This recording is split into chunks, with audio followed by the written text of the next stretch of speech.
วันนี้ผมจะมาเปรียบเทียบ3แบรนด์เรื่องบางเรื่องที่คุณต้องโฟกัสเนี่ยไม่ว่าจะเป็นเรื่องของการรับน้ำหนักประหยัดน้ำมันความปลอดภัยในการขับขี่บนถนนเปียกเรื่องเสียงคุณโฟกัสในเรื่องไหน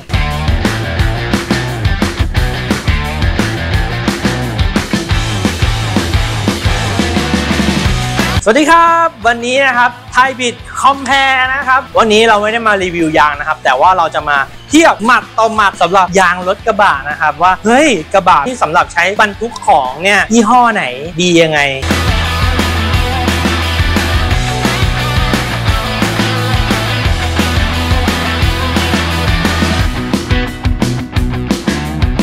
วันนี้ผมจะมาเปรียบเทียบ3แบรนด์เป็นแบรนด์ที่ป๊อปปูล่าสุดแล้วก็คือ Michelin RGT 3นะครับ Bridgestone Duravit R611 แล้วก็ Goodyear Cargo Max 3รุ่นนี้นะครับคิมจะมาชำแหละให้เพื่อนๆดูนะครับว่าทั้ง3ตัวไหนมีจุดดีจุดเด่นยังไงบ้างนะครับ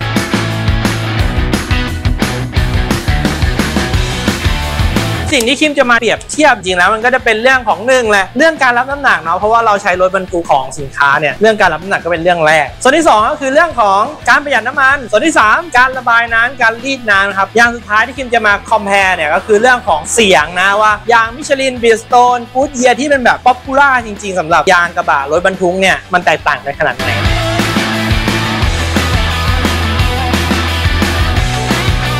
อย่างแรกเลยนะครับที่เราจะมาเปรียบเทียบก็คือเรื่องของการรับน้ำหนักนะครับสำหรับ3รุ่นนี้นะครับต้องบอกว่าคิมเนี่ยอ้างอิงจากดัชนีที่ผู้ผลิตนะครับบอกว่ายางตัวนี้มันสามารถรับน้ำหนักได้เท่าไหร่นะครับแล้วเราก็มาดูว่ายางที่เราเอามาเปรียบเทียบ3รุ่นนี้มันมีดัชนีเท่าไหร่แล้วก็รับน้ำหนักได้เท่าไหร่บ้างนะครับไซส์ที่คิมจะเอามาอ้างอิงนะครับก็เป็นไซส์ 215/70R15 นะครับซึ่งเป็นไซส์ที่ป๊อปปูล่าที่สุดแล้วในตลาดบ้านเรานะครับดัชนีที่รับน้ำหนักเนี่ยคิมต้องบอกว่าคิมเอาเฉพาะล้อเดี่ยวนะครับไม่เอาล้อคู่นะครับเพราะล้อเดี่ยวเนี่ยเป็นอะไรที่ใช้งานปกติของรถกระบะนะครับผมมิชลิน RGT 3นะครับรุ่นนี้อยู่ที่ดัชนี107นะครับ Bridgestone R611 รุ่นนี้อยู่ที่104เฮ้ยเอาแล้ว107กับ104เนี่ยตัวเลขแตกต่างกันนะ Goodyear Cargo Max อยู่ที่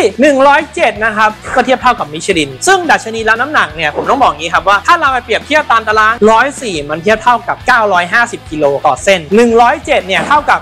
1,030 กิโลต่อเส้นเพื่อนๆจะเห็นแล้วใช่ไหมครับว่ามิชลินกับ Goodyear เนี่ยสามารถรับน้ำหนักได้มากกว่าสำหรับยาง Bridgestone Duravit R611 นะครับสำหรับกรณีที่เราเปรียบเทียบโดยดัชนีรับน้ำหนักนะครับสำหรับเพื่อนๆที่บรรทุกของเนี่ยรู้แล้วว่าเฮ้ยมิชลินกับ Goodyear เนี่ยมันมาเต็งหนึ่งเลยนะเกี่ยวกับเรื่องของการรับน้ำหนักนะครับผม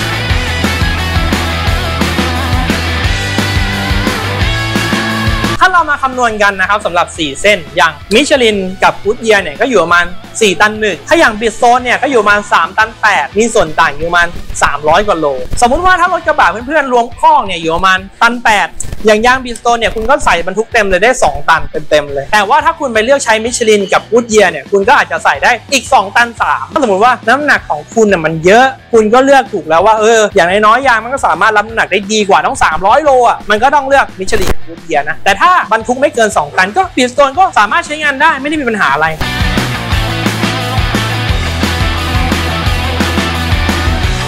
ต่อมานะครับเรื่องของการประหยัดน้ำมันนะครับหรือแรงต้านทานการหมุนนะครับมิชลินได้อยู่เกรด B Bridgestone Duravit ได้เกรด C Cat Mail Goodyear ได้ C Cat Mail เหมือนกันนะครับรุ่น Cargo Max เพราะฉะนั้นเนี่ยเราก็รู้อยู่แล้วว่าเฮ้ยมิชลินทำให้คุณประหยัดน้ำมันมากที่สุดนะเวลาคุณจะเลือกใช้ในเชิงพาณิชย์คุณอยากจะได้ยางประหยัดน้ำมันไหมเราก็ดูแล้วว่า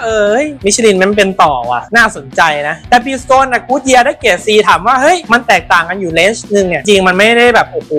แตกต่างกันหลายเปอร์เซ็นต์นะเพราะว่าจาก A ถึง G 8% น่ะพอต่างกันเลนจ์เดียวมันไม่ถึงเปอร์เซ็นต์ดีอ่ะเพราะฉะนั้นก็เป็นตัวเลือกให้เพื่อนได้นะครับแต่ว่าอย่างที่ผมบอกไปแรงต้านทานการหมุนมันน้อยอยู่แล้วการประหยัดน้ำมันมันต้องทำได้ดีทั้ง3ตัวนั่นแหละแต่ว่าสิ่งหนึ่งที่สำคัญก็คือการเหยียบคันเร่งของเราเนี่ยผมว่าบรรทุกของเยอะแล้วไม่สู้เท่าเท้าคนขับนะถ้าเหยียบคลิกดาวบ่อยๆนะบ้านนะยังไงก็เปลืองน้ำมันเหมือนกันนะไม่แตกต่างอะไรกันมากมายขนาดนั้นครับ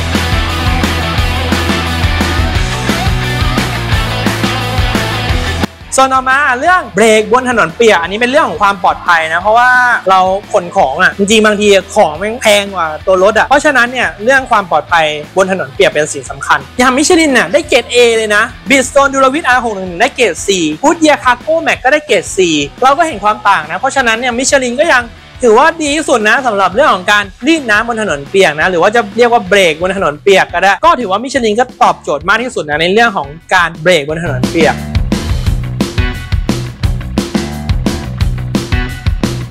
ส่วนสุดท้ายเรื่องเสียงผมว่าอาจจะเป็นปัจจัยที่ไม่ค่อยสำคัญสำหรับรถกระบะบรรทุกนะแต่ว่าอย่างน้อยๆเราก็ได้ยางที่มันเสียงเงียบเนาะทุกคนที่ขับขี่ก็อยากได้เสียงเงียบสบายอยู่แล้วอย่างมิชลินเนี่ยได้อยู่ที่71เดซิเบลบิลสโตนได้อยู่72เดซิเบลกู๊ดเยียร์คาร์โก้แม็กได้อยู่71เดซิเบลเพราะฉะนั้นเนี่ย1เดซิเบลมันเหมือนจะเยอะนะแต่ว่ามันก็แทบจะไม่ต่างอะไรกันมากก็ถือว่ามันใกล้เคียงกันอะแต่ว่ามิชลินกับกู๊ดเยียร์มันเท่ากันนะเพราะฉะนั้นเนี่ยเพื่อนๆลองดูนะว่าคุณจะเลือกใช้อันไหน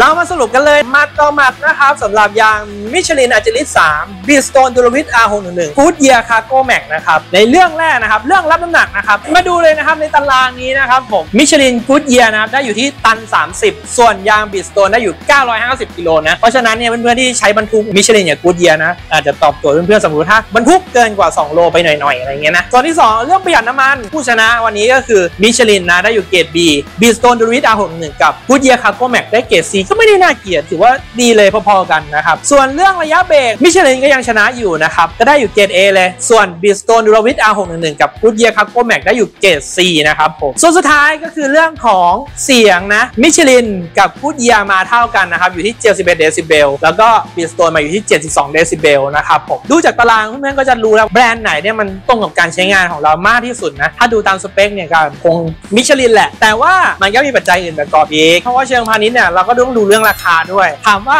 ระดับราคาเป็นยังไงบ้างมิชลินก็อยู่บนสุดแหละครับรองลงมาก็ Bridgestone รองลงมาก็ Goodyear เพราะฉะนั้นเนี่ยถ้าสมมติว่าคุณมองแล้วรับน้ำหนักได้เยอะGoodyear ก็ตอบโจทย์มิชลินก็ตอบโจทย์เรื่องการรีดน้ำรถเราไม่ได้ขับเร็วอยู่แล้วรถกระบะขนของเงี้ยหนัก2ตันเงี้ยไม่ได้ขับเร็วเราก็อาจจะไม่ได้โฟกัสมากสุดท้ายเรื่องเสียงมันก็เท่ากันนะเราก็มาดูแล้วว่าราคาไหนคุ้มค่าที่สุดซึ่งถ้าถามผมนะผมก็ว่า3แบรนด์นี้มันก็แบรนด์ไหนก็ได้เพราะมันต่างกันอยู่ประมาณหลัก 200-300 ต่อเส้นนะก็ไม่ได้มากมายผมว่าอยู่ที่บัดเจ็ตแต่ว่าอีกส่วนหนึ่งที่สำคัญที่คิมอยากจะพูดถึงก็คือเรื่องของเวลาใช้งานจริงฟีลลิ่งการขับไม่เหมือนกันมิชลินเนี่ยถ้าสมมติว่าเพื่อนๆใช้งานเนี่ยมันจะรู้สึกว่าแบบมันมีการให้ตัวที่มากกว่าคุณอาจจะรู้สึกขับสบายแต่เวลาสมมติว่าถ้าคุณบรรทุกหนักๆแล้วแบบโยนตัวมากกว่ามันให้ตัวมากกว่าหรือมันหนืดมากกว่ามันอาจจะไม่แฮปปี้กับคนขับเท่าไหร่อาจจะแบบชอบคิกดาวเยอะขึ้นเพื่อให้มันรู้สึกว่ามันออกตัวได้ดีหรือว่าเติมลมไม่แข็งมากเกินไปมันก็ทำให้ยางมันเสียเร็วนะครับแต่ Bridgestone Goodyear เนี่ยมันก็มีโครงยางที่แข็งกว่าทำให้รู้สึกว่าขับแล้วมันออกตัวได้ง่ายกว่า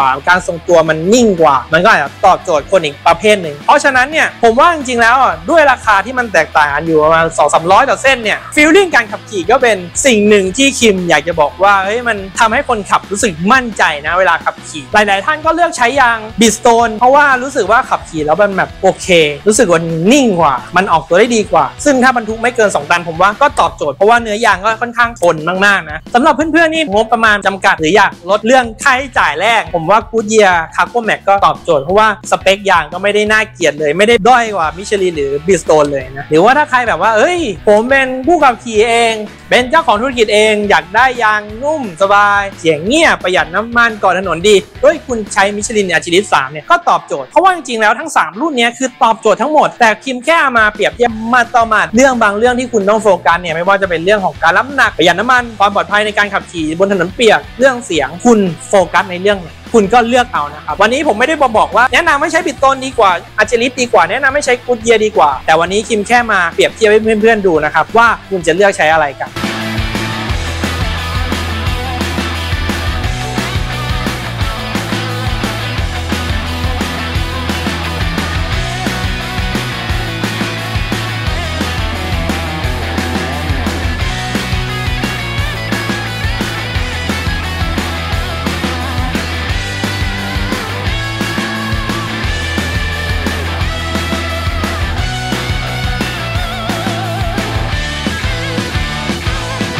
อย่าลืมนะครับช่วยเป็นกำลังใจให้ไทยบิดของเรานะครับอย่าลืมกดไลค์กดแชร์กด Subscribe นะครับแล้วก็กดกระดิ่งติดตามด้วยนะครับตอนนี้มีซุปเปอร์แตง Membership เพื่อนๆสามารถกดเพื่อให้คิมมีกำลังใจในการรีวิวยางต่อเปรียบเทียบยางต่อเทสยางต่อให้เพื่อนๆนะครับผมวันนี้ขอบคุณมากนะครับสวัสดีครับ